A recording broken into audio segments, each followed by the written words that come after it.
What is a founder of a business?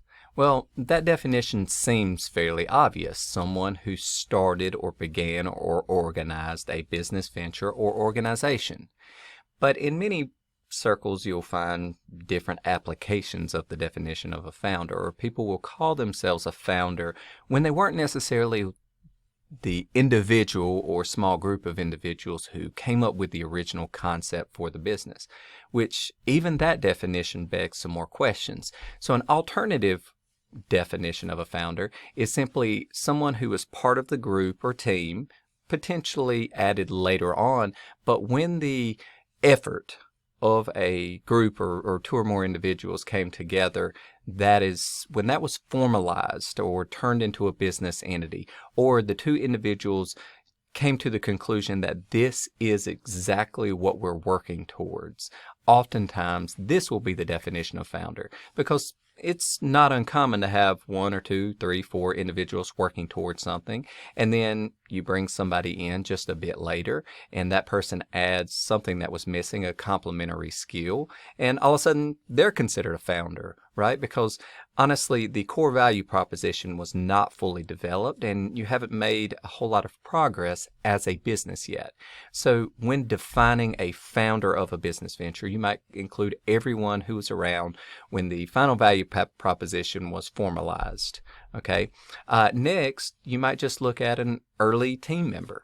Okay, even after the value proposition was formalized and you're moving in that direction, and you realize in order to carry this out, you're probably going to need individuals with additional skills, perhaps a computer programmer, a head of sales or sales lead, someone like that. Well, you add that individual very early on, then it's up in the air as to whether you call them simply an early team member addition, an early hire, or a first hire, or whether you call them a founding team member.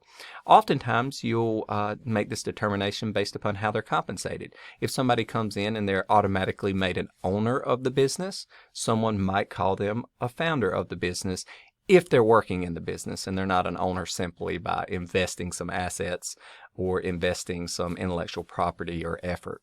Right? So those are alternative definitions. Another one might be someone who's around during funding, because the initial seed funding, the thing that normally makes a startup able to pursue whatever it is going to pursue, right? To deliver whatever value proposition it is going to deliver and to start upon that growth path that it's seeking.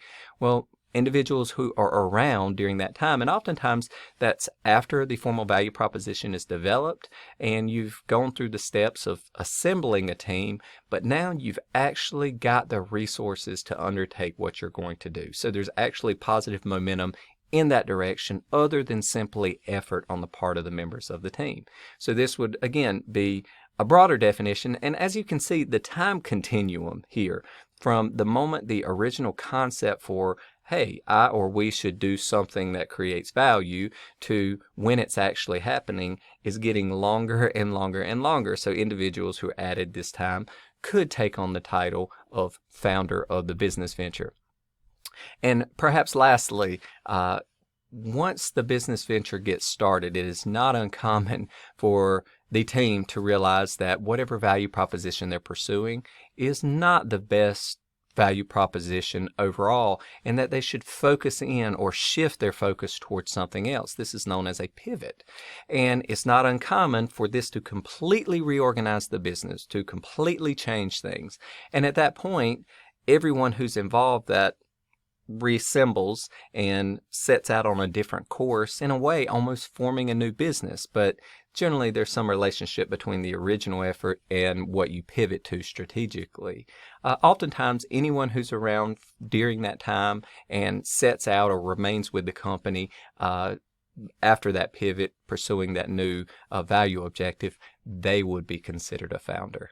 So once again, it's all about who considers themselves a founder, who, whether the team itself accepts that individual as seeing themselves as a founder. A lot of it has to do with key events in the early life of the organization, and time from the original concept to when that individual joins the firm. So In summary, there's no generally accepted definition of a founder, but all of these are common scenarios where an individual who is part of a business venture would consider themselves a founder.